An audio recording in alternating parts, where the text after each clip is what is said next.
여러분 이런 말 자주 들어보셨을 텐데요. 행복은 돈으로 살 수 없다. 여러분 그런 말 많이 들어보셨죠? 네, 못 들어보셨어요? 오늘 제가 시작부터 자꾸 실수하는 것 같은데 네. 그런 말 있지 않습니까? 행복은 돈으로 살 수 없다. 있어요, 집사님. 여러분께 한번 질문해 보죠. 여러분 행복을 돈으로 살 수 있을까요, 없을까요? 없어요? 네. 지금 내 의견이 분분합니다. 뭐 멱살 잡고 싸우지 마시고 뭐 이제 그런 분들 있죠. 뭐 그렇게 얘기하더라고요. 돈으로 행복을 살 수 없다라고 얘기하는 사람은 돈이 충분하지 않아서 그런 거다. 뭐 그런 말도 하더라고요. 근데 여러분 또 참 고맙게도 이런 걸 가지고 또 우리 대신 이렇게 면밀하게 연구해 주는 사람들이 있습니다. 그래서 여러 심리학자들이 어떤 연구 결과들이 여러 개가 있더라고요. 제가 이제 그런 자료를 좀 취합한 것들 어떤 글을 이렇게 봤는데 뭐 여러 가지 논문들이 있어요. 그러니까 이런 주제를 가지고 연구를 하는 거죠. 그러니까 어떤 주제냐? 돈과 행복의 상관관계. 그거에 대해서 이제 사람들의 마음을 이제 조사하는 거예요. 연구를 하는 거죠. 다시 질문해 보죠. 돈으로 행복을 살 수 있을까? 라는 이 질문에 이 연구에 따르면 안타깝게도 살 수 좀 있다고 합니다. 살 수 있다고 합니다. 돈으로 행복을 살 수 있다. 그런데 이렇게만 들으면 정말 돈으로 행복을 다 살 수 있구나 그렇게 들을 수 있는데 그 연구들에 의하면 엄밀히 말해서 그 돈으로 행복을 살 수 있지만 그 살 수 있는 퍼센테이지가 약 10% 정도라고 합니다. 그러니까 어느 수준을 넘어가면 행복과 돈의 상관관계가 굉장히 미미해진다라는 것이죠. 그러니까 여러분 사실 돈을 통해서 어느 정도 행복해지는 건 당연한 거예요. 여러분 내가 돈이 있다면 맛있는 거 먹을 수 있죠. 또 좋은 곳을 즐길 수 있죠. 그렇죠? 그 돈으로서 분명히 어떠한 일정량의 행복을 우리가 얻을 수 있는 거죠. 그렇죠? 여러분 날마다 생존의 문제 가운데 있는 사람이 어떻게 행복을 이야기할 수 있겠습니까? 그렇죠? 저는 요즘 그 조부모님들이 손자 손녀들 보면서 너무 이뻐하시잖아요. 근데 그게 왜 너무 이뻐하냐면 조부모니까 이뻐한 게 아니라 예전에 그 사셨던 세대들이 사실 자기 아이들을 막 이렇게 이뻐하면서 그렇게 행복하게 보낸 시간들이 거의 없으셨어요. 그러니까 아이를 보면서 그렇게 행복감을 느꼈던 적이 별로 없어요. 왜? 그때는 생존의 시대였잖아요. 우리 부모님들의 세대는 생존의 시대였어요. 그냥 아이 낳아놓고 그 아이를 먹여 살리느라고 밤낮을 일하신 거예요. 그래서 그 아이들이 자라는 걸 보면서 그 행복감을 느끼신 적이 없어요. 그런데 지금 뭐예요? 어느 정도 삶의 여유가 생기니까 그 아이들이 자라는 모습 하나하나를 통해서 행복감을 경험하게 되신 거예요. 그러니까 요즘 조부모들이 막 아이들 너무 이뻐 하시는 거죠. 모르겠어요. 저희 세대는 또 나중에 조부모가 되면 어떻게 될지. 그냥 그러려니 할지, 그냥 옛 추억에 잠길지. 그러니까 조금 느낌이 다르겠죠. 그렇죠? 그냥 너무 그냥 이쁜 것과 그냥 옛 추억에 잠길 조금 다를 수 있을 것 같아요. 그러니까 여러분 어느 정도 그런 소득 수준을 올리는 것이 행복에 미치는 영향이 분명하지만 중요한 것은요. 이게 중요한 겁니다. 소유의 증가가 행복의 증가를 가져오지 않는다라는 거예요. 이게 굉장히 중요한 지점입니다. 그러니까 우리는 계속해서 소유할수록 계속해서 많이 가질수록 내가 가지는 양이 많을수록 내 행복도가 커질 거라고 은연중에 너무나 당연하게 여기고 살지만 사실 연구 결과 이거 뭐 제 뇌피셜이 아닙니다. 그 연구 결과에 의하면 그렇다라는 거예요. 그래서 여러분 중요한 게 뭐냐면 소유의 양보다 어느 순간 지나가면요 그 소유의 양이 아니라 내가 가진 소유에 대한 평가가 중요하다는 거예요. 그러니까 내가 가진 소유에 대해서 긍정적으로 평가하는 사람이 행복도가 더 높다라는 것이죠. 그러니까 우리가 이것을 조금 어려운 말로 하면 뭐예요? 내가 가진 것에 자족하는 거. 그러니까 어느 수준이 넘어가면 여러분 자족하는 삶이 행복에 큰 영향을 미친다라는 것입니다. 여러분 아시죠? 우리나라가 경제 10위 안에 살지 않습니까? 그렇죠? 여러분 예전에 유명한 통계가 있었는데 내 지갑에 1,000원만 있어도 전 세계 부자의 5% 안에 들어요. 그게 한 10몇 년 전 통계니까요. 여러분 하루에 1,000원 이하로 사는 사람이 전 세계 인구의 당시에 한 15년 전인가 통계에 의하면 12억이에요. 12억. 그러니까 1,000원 이하. 그러니까 1,000원 이하로 사는 사람이 12억. 우리나라 인구 5천만이잖아요. 그게 몇 배예요? 60배? 맞나요? 몰라요. 계산 여러분이 하세요. 네, 하여튼 뭐 몇십 배야. 그렇죠? 우리나라 인구 1,000원 이하. 그러니까 내 지갑에 1,000원 있네. 근데 여러분 우리 뭐 다 카드 있잖아요. 그러니까 그만 해도 내가 전 세계 부자 5% 안에 되는 거예요. 그러니까 여러분, 그러니까 우리의 삶에, 물론 우리 삶에 부족한 것도 있지만 우리의 삶에서 중요한 게 뭐라고요? 이 대한민국 땅에 발붙여 사는 사람들에게서 중요한 건 뭐냐면, 행복에서 중요한 게 뭐냐면 내가 가진 것에 대한 평가가 중요한 거예요. 그것을 내가 어떻게 평가하고 살아가는가. 이게 내 삶의 행복에 큰 영향을 미친다라는 것이죠. 그래서 제가 처음 던졌던 질문, 행복을 돈으로 살 수 있을까? 돈으로 행복을 살 수 있을까라는 질문에 대해서 이 연구 결과는요, 제가 결론 내리는 건데, 그게 뭐냐면 이렇게 대답할 수 있을 것 같아요. 돈으로 불행을 막을 수는 있지만 행복을 보장할 수 없다. 그러니까 이 말이죠. 보장할 수 없다. 돈 자체가 내 행복을 보장할 수 없다. 불행한 것들을 잘 막을 수는 있어요. 그러나 행복을 보장할 수는 없다. 근데 여러분, 대부분의 사람들이 어떻게 합니까? 소유의 양으로 자꾸 내 행복을 보장받으려 해요. 저는 인간의 우리 삶의 비극이 저는 여기 있다고 봐요. 왜냐하면 보장되지 않는 것을 위해서 내 삶을 계속해서 희생하기 때문에. 삶의 중요한 것들, 심지어 더 중요한 궁극적인 것들을 희생함으로써 보장받을 수 없는 그 소유로 내 삶의 행복을 보장받으려 한다는 거예요. 그러니까 이게요, 너무 비극적인 거 아니에요? 확실하지 않은 것에 내 삶을 맡기는데 정말 정작 내 삶에 정말 중요한 것들은 다 잃어버려가는 거예요. 이게 우리가 그냥 일상으로 너무 당연하게 살아가고 있는 많은 이들의 모습이라는 것입니다. 또 막상 여러분 정말 뭐 우리식으로 말하면 은혜고, 세상 말로는 뭐 노력하고 운이 좋아서 그거 내가 원했던 소유를 얻었다고 생각해 보세요. 근데 여러분, 그 얻는 순간 우리에게 또 뭐가 찾아옵니까? 또 결핍이 찾아오잖아요. 얻는 순간 결핍이 찾아오잖아요. 그렇죠? 제가 그 좋아하는 그 영국 축구팀이 있어요. 제가 축구 보는 거 되게 좋아하거든요. 근데 그 축구팀이 옛날에 굉장히 잘하던 팀이었는데 무슨 저주가 내렸는지 30년이 넘도록 우승을 못했어. 항상 그 올라갔다가 미끄러지는 거예요. 그 약간 그 한이 있는, 그 팬들이 한이 있어요. 제가 그 한이 있었어요. 저는 막 주말마다 그 축구 보는 거 되게 좋아하는데. 근데 그 팀이 작년에 우승을 했어요. 30몇 년 만에. 왜 비웃어? 왜 비웃어? 30몇 년 만에 우승을 했어요. 그러니까 제 그 리버풀이라는 영국 축구팀인데 30몇 년 만에 우승했으니까 여러분 얼마나 좋겠어요. 진짜 뭐 감격의 감격이죠. 근데 또 새로운 시즌이 시작했네. 그 30몇 년 만에 우승이요. 한 주 가나? 30몇 년 만에 우승을 했는데도 한 주 가나? 그리고 또 새로운 시즌이 시작되면요. 또 막, 또 이겨야 돼. 무조건 이겨야 돼. 우승을 해야 돼. 근데 이번에 우승 못 해요. 이번에 또 뭐 여러 가지 문제가 있어서.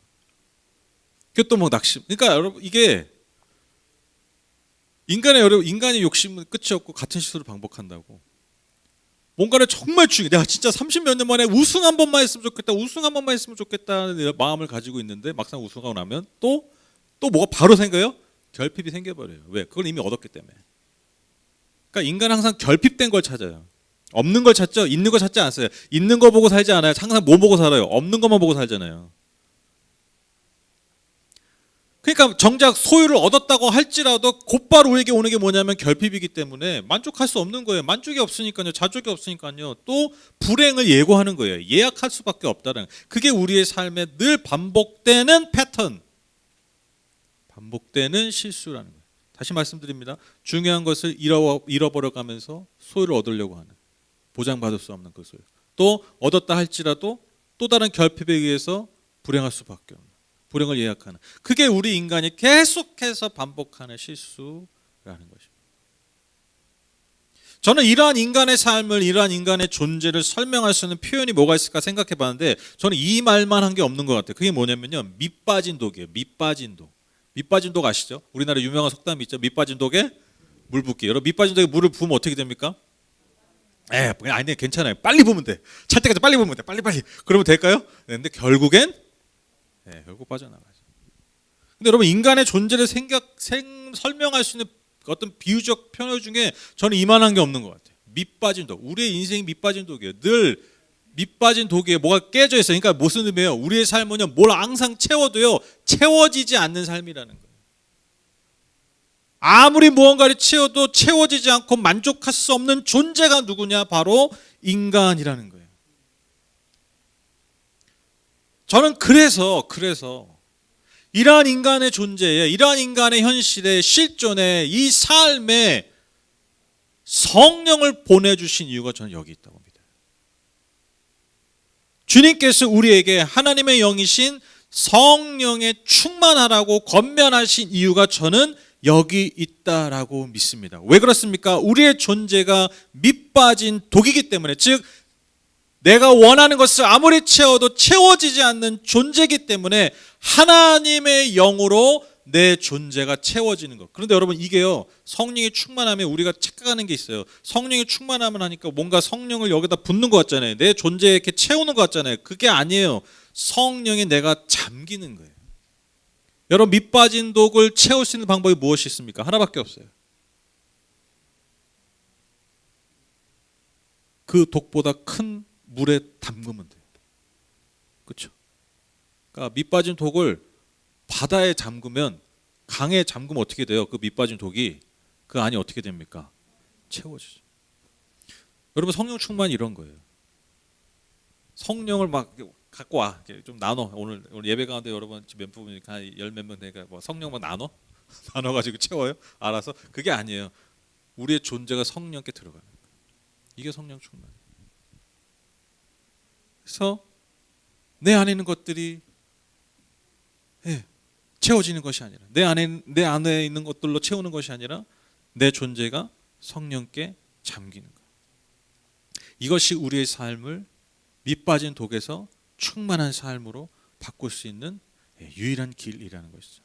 오늘 본 말씀 16절에 사도 바울이 권면합니다. 내가 또 말합니다. 여러분은 성령께서 인도하여 주시는 대로 살아가십시오. 그러면 육체의 욕망을 채우려 하지 않을 것입니다. 이거예요. 이 방법밖에 없어요.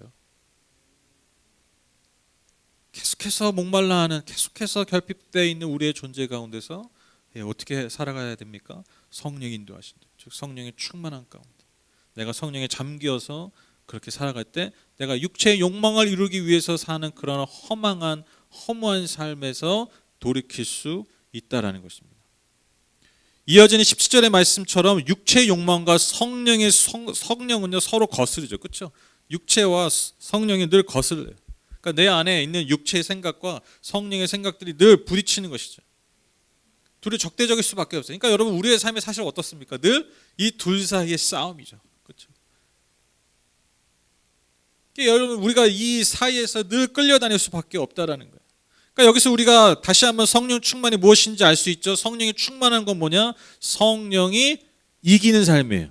그래서 내가 성령이 이끄시는 대로 사는 삶입니다. 여러분, 왜 우리가 성령의 인도대로 살까요? 여러분, 성령을 통해서 내 안에서 누가 다시 새롭게 주인이 되기 때문입니까? 예수께서 주인 되시기 때문에. 그러니까 여러분, 성령의 충만한 삶은 성령이 이끄시는 삶이고, 왜 우리가 성령이 이끄시는 삶을 사느냐? 내 주인이 예수가 되기 때문이에요. 고린도서 12장 3절, 그러므로 나는 여러분에게 알려드립니다. 하나님의 영으로 말하는 사람은 아무도 예수는 저주를 받아라 말할 수 없고, 또 성령을 힘입지 않고서는 아무도 예수는 주님이시다 하고 말할 수 없습니다. 그러니까 우리가 예수님을 주로 고백한다는 것은 무엇의 증거입니까? 내 안에 성령이 계시다라는 증거예요. 내 안에 성령이 계시면 일어나는 가장 중요한 일이 뭡니까? 예수가 주인된 삶을 사는 거예요. 예수가 기뻐하시는 삶을 살아내는 것입니다. 그러니까 여러분, 그래서요, 성령의 충만은요 어떤 사건이냐면 내 삶의 주인이 바뀌는 사건. 내 육체의 소욕, 내 안에 있는 육체가 나 자신이 주인된 삶에서 내 안에 계시는 예수가 주인된 삶으로 전환되는 거예요. 여러분, 이게 성령 충만이라는 것이죠. 이게 진정한 의미예요. 여러분, 오순절 사건 제가 언급하지 않았습니까? 오순절 사건, 제자들에게 성령 임하고 나서 여러분, 그들의 삶이 완전히 바뀌었죠. 왜 바뀐 거예요? 진짜 그들의 삶의 주인이 바뀌었기 때문에. 심지어 그들은 예수를 따라다닐 때도요, 예수님을 따라다닐 때도 그들의 진짜 주인은 예수가 아니었죠. 예수님을 이용해서 내 안에 있는 욕망을 이루려 했을 뿐이에요. 그렇죠? 예수를 따라다닌 척하는 거죠. 몸은 따라다니나 그들의 마음 안에는 육체가 여전히 주인된 삶이었다라는. 그런데 성령께서 그들에게 임하시자, 성령이 그들을 충만하게 하시자 어떻게 돼요? 진짜 그들의 삶의 주인이, 존재의 주인이 바뀌게 된 역사가 일어나는 것이죠. 여러분, 그게 오수절 사건의 궁극적 의미예요. 그래서 예수가 주인된 자들이 모인 곳이 교회인 것입니다. 예수가 주인된 한 영혼 한 영혼이 곧 성전이 되는 것입니다. 그러니까 여러분, 주인이 바뀌니까요, 그 주인의 힘과 능력으로, 지혜로, 생각으로, 가치로, 행동으로, 말로 살아가는 거예요. 그러니까 여러분, 전혀 다른 존재가 되는 거죠. 제자들의 모습을 통해서 우리가 알 수 있지 않습니까? 여러분 한번 기억해 보십시오. 여러분 삶에 그 성령의, 그러니까 누가 봐도 성령이 좀 충만하셨을 때 있잖아요, 그렇죠? 누가 봐도 좀 충만. 그때 좀 어때요? 느낌이 주변 사람도 뭐라 그래요? 너 죽을 날이 온 것 같다. 사람이 갑자기 바뀌면 너 죽는다 그러는데 뭐 그 정도는 아니어도, 그렇죠? 뭔가 다르다. 그러니까 뭔가 다른. 어떤 다른? 이전의 나와 다른. 이전의 나와 다른 말, 이전의 나와 다른 생각, 이전의 나와 다른 행동, 이전의 나와 다른 길을 걸어가는. 여러분, 그게 성령의 충만이에요. 그게 성령이 내 안에 있는 육체를 다스리시고, 밑빠진 독인 내가 그 성령의 바다 안에 깊이 잠기게 돼. 그 일의 결과라는 것입니다. 제가 서두 언급했던 돈과 행복의 상관관계에 대한 연구를 한번 다시 돌아오겠습니다. 그 연구들에 의하면 단지 또한 돈을 소비하고 그냥 물건을 뭐 사고 소유하고 여기가 사실 이것이 중요하기보다 또 뭐가 중요하냐면 그것을 어떻게 쓰느냐가 행복에 영향을 많이 미친다라는 거예요. 그러니까 막 얻고 소유하고 막 쌓는 것이 행복을 결정하는 게 아니라 그것을, 내가 가진 것을 어떻게 쓰는가, 이게 행복에 큰 영향을 미친다라는 거예요. 그 연구의 결론이 뭐냐면 물질을, 뭔가 어떤 대상을 얻기 위한 소비가 아니라 의미 있고 가치 있는 행동을 위해, 그러니까 의미 있고 가치 있는, 이게 중요합니다, 경험에 소비할 때 행복도가 훨씬 높다는 거예요. 그러니까 막 충동적으로 뭐 물건을 구매하는, 막 명품을 구매하고 막 차를 구매하고 막 이런, 근데 이런 게 왜 구매해 보통? 물론 내가 그걸 좋아하는 거일 수도 있지만 사실 과시적인 거죠. 자랑한 거죠. 그러니까 나를 위한 소비가 아니라 사실 나를 다른 사람들에게 드러내기 위한 소비예요. 그러니까 이런 것들을 얼마 가지 못한다라는. 그런데 가치 있고 의미 있는 경험들을 위해 소비할 때 훨씬 더 행복도가 높아지는 거예요. 왜냐? 이것은요, 덜 질리게 된대요. 그러니까 물건은 사실 금방 질리잖아요. 그렇죠? 근데 이러한 경험들의 가치 있는, 의미 있는 경험들에 투자할 때, 소비할 때 그것의 의미가 오래 가고 또 계속 추억되잖아요. 그러니까 여러분, 여행을 한번 예를 들어 보세요. 그냥 그 순간 끝나는 게 아니라 그것이 계속해서 추억이 되고 나중에 재생산이 되고 돌아보고 그게 막 증폭되잖아요. 그렇죠? 그래서 여러분 그런 경험 해보시지 않았어요? 여행을 갔을 때는 막 고생했어. 고생한 게 고생만 하는 것 같아. 근데 막상 돌아오면 예, 막 그 의미들이 새록새록하면서 다시 재해석되잖아요. 그렇죠? 다시 가고 싶어지고 다시 그 시간을 추억하게 되고 그리워하게 되듯이 의미 있는 가치 있는 경험에 소비하는 것이 행복도를 더 높인다라는 것입니다. 또한 경험을 넘어서서 타인을 위해서 소비할 때 더 행복감을 느낀다라는 거예요. 그러니까 자기를 위한 소비보다 타인을 위한 소비가 더 행복감을 느낀다는. 그래서 소득 수준과 상관없이 기부 활동과 사회 봉사 활동을 많이 하는 사람들이 그렇지 않은 사람들보다 행복도가 더 높다고 합니다. 같은 물건을 사도 그것이 나를 위해 사는 것과 그것이 좋은 일에 쓰여진다는 것을 알고 사는 것이 행복도가 다르다는 거예요. 자, 제가 두 가지 말씀드렸어요. 소유하는 것보다 또한 중요한 게 뭐냐면 그 소유한 것을 잘 쓰는 건데 그것이 어떻게 쓸 때 우리가 더 행복하냐? 의미 있고 가치 있는 경험에 투자할 때, 또 나 자신을 위한 것보다 누군가를 위해서 그것을 사용할 때 오히려 더 행복하다라는 것입니다. 제가 말하는 게 아니에요. 성경이 얘기하는 게 아니에요. 어떤 학술적인 연구의 결과들이라는 거예요. 근데 여러분 우리가 너무나 잘 알죠. 이것이 다 하나님의 말씀 안에 이미 우리에게 제시되고 있습니다. 이미 우리에게 말씀하고 있습니다. 여러분 제가 자주 언급드렸지만 여러분 성경은요 물질 자체, 돈 자체를요 죄악시하지 않아요. 그러나 그 하나님이 주신 물질과 돈을 어떻게 사용해야 되냐는 것에는 굉장히 많은 관심이 있습니다. 굉장히 많은 관심이 있어요. 여러분 돈과 관련된 여러분 말씀들이 굉장히 많아요. 왜 굉장히 많을까요? 우리가 굉장히 돈에 관심이 많기 때문이에요. 우리가 굉장히 물질에 관심이 많기 때문에, 그리고 우리가 가장 연약한 것이 물질이기 때문에. 여러분 성경은요 물질의 사용에 있어서 항상 무엇을 금기시합니까? 나 자신의 만족과 나 자신만의 쾌락과 또한 남에게 과시하고 남에게 무언가를 자랑하기 위한 소비를 절제하라고 권면합니다. 그렇죠? 그 소비의 목적에 대해서 분명히 권면하고 있다. 너 자신만을 위해서, 너 자신의 만족과 쾌락을 위해서 쓰지 말아라. 방금 제가 언급한 연구 결과에 맞물려서 우리가 살펴보면 성경은요 결국 물질의 사용에 있어서 동일하게 말씀하고 있어요. 의미 있고 가치 있는 경험들을 위해서 쓰라는 거예요.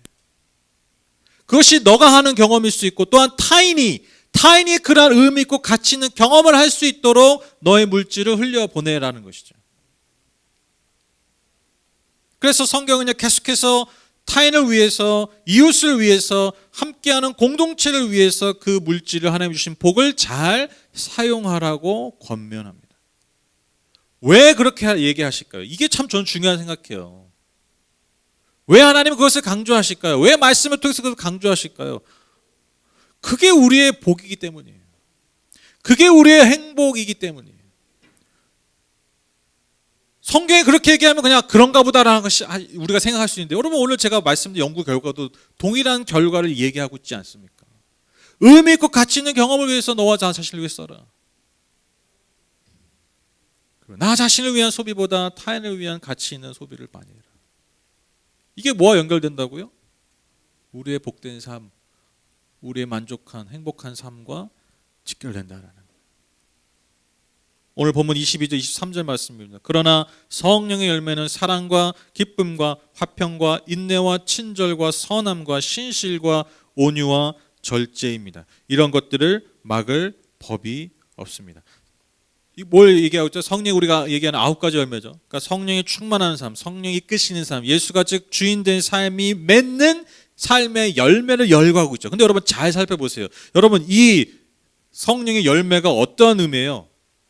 우리가 삶을 살면서 경험하는 것들이죠. 그렇죠? 다 어떤 것들입니까? 우리의 삶에서 사실 가장 중요한, 가장 가치 있는 경험들이에요. 사랑, 기쁨, 평화, 인내, 친절, 선함, 신실함, 온유함, 절제함, 모든 것들이 어때요? 우리의 삶에서 내가 경험해도 좋고요, 너와 함께 경험해도 너무나 좋은 그러한 경험들이. 그리고 여러분 우리가 사실 이 안에서 무엇을 느낍니까? 진짜 행복을 느끼지 않습니까?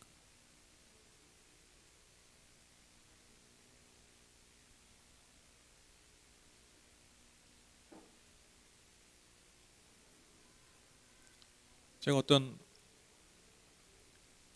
간증을 들은 적이 있는데,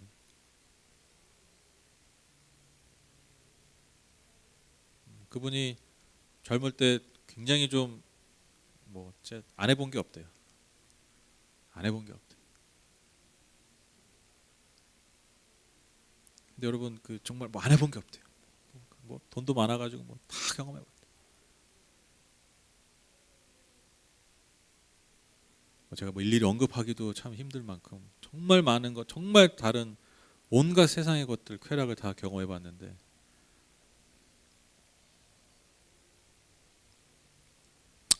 뻔한 결론이죠. 뻔한 결론. 그 어떤 것도 자신을 만족시킬 수 없어요. 자기 영혼을 채울 수 없었다는 거. 제가 실제로 이렇게 직접 들었는데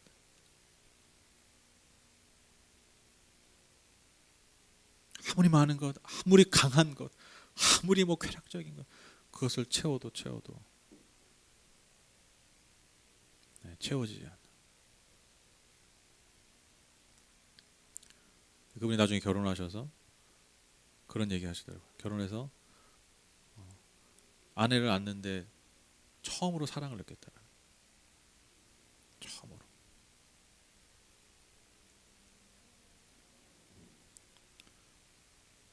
그분 말로 그래요. 막 이렇게 하다가 맨날 술 먹고 나이트 가고 클럽 가고 막 그러다가 갑자기 복음을 듣고 완전히 삶이 뒤집어져서 다시 그 클럽으로 가가지고 막 전도하고 그랬다고.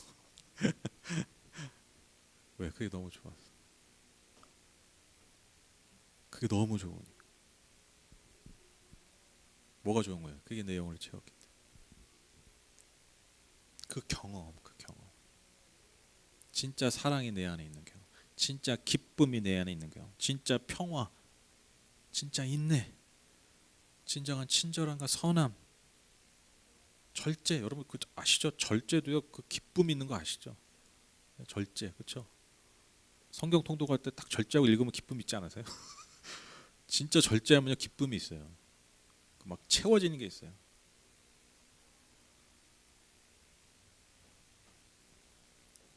그러니까 여러분 성령의 열매가 주님이 이끄시는 삶의 열매가 이런 것들이에요. 정말 의미 있고 정말 내 삶에 복되게 하는 경험들이 우리의 삶에 맺어진다.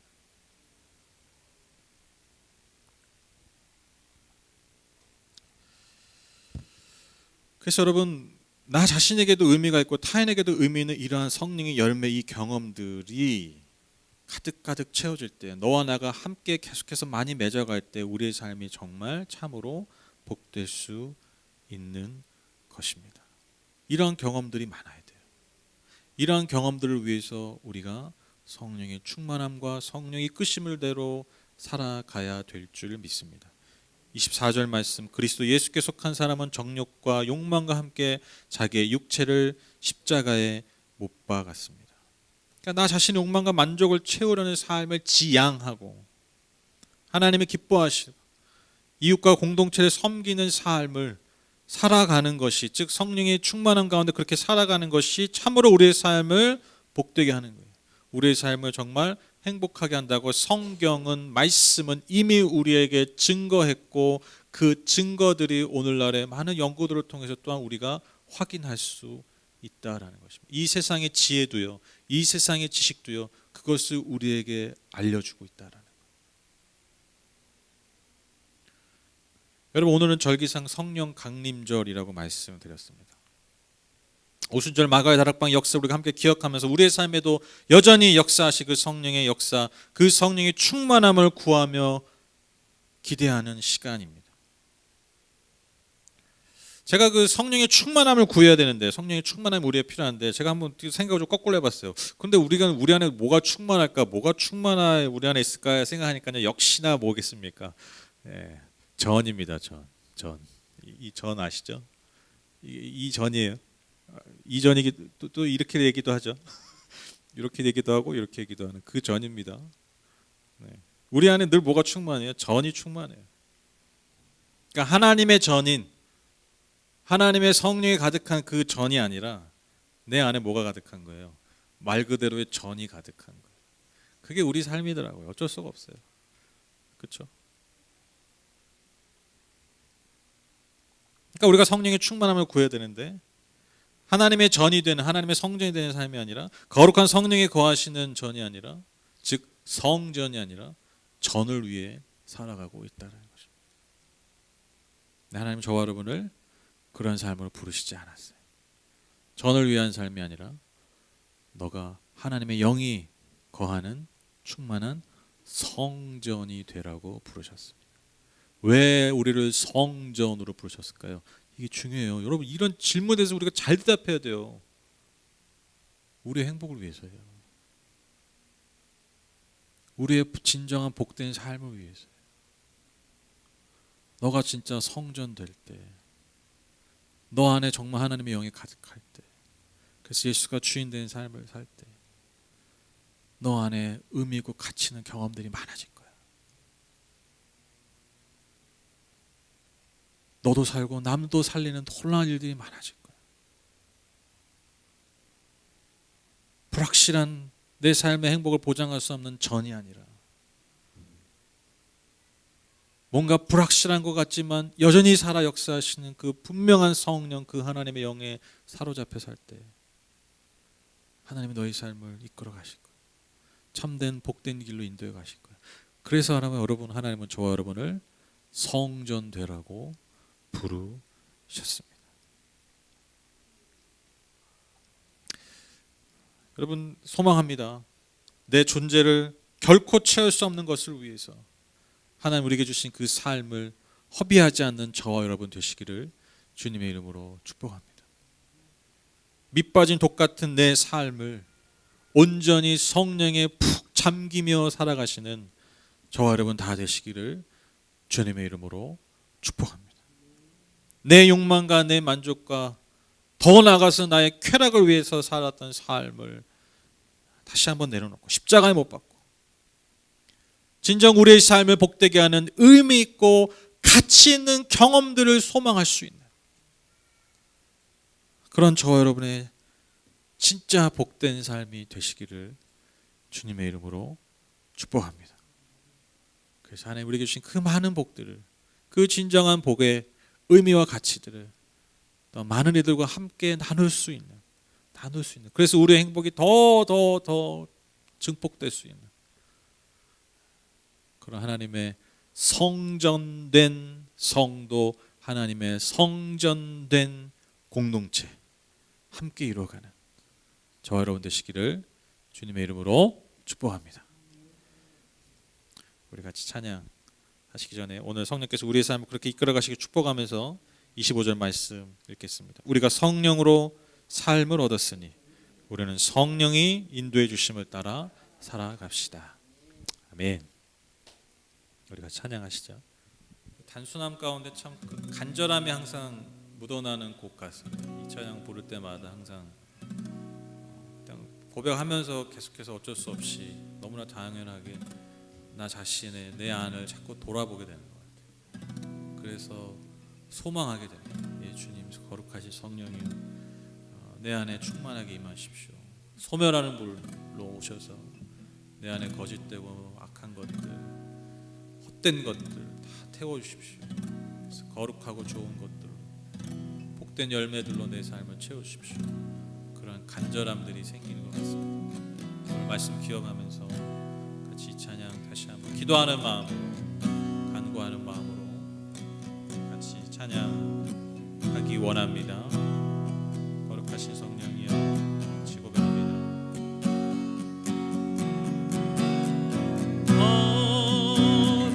거룩하신 성령이여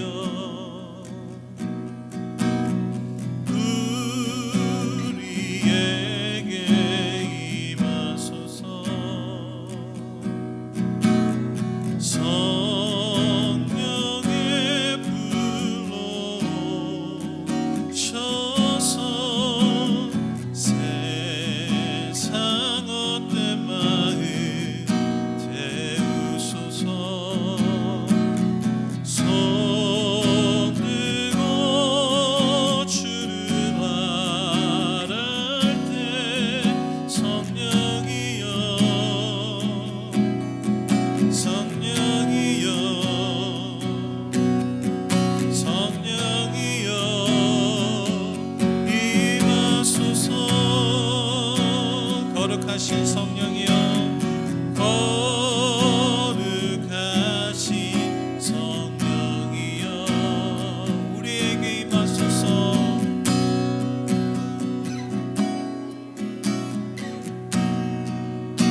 성령의 불로 오셔서 성령의 불로 오셔서 세상 헛된 마음 태우소서. 손 들고 주를 바랄 때 성령이여 성령이여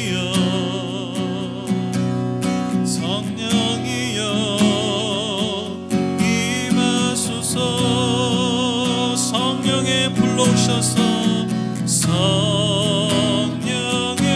불로 오셔서 세상 헛된 마음 태우소서.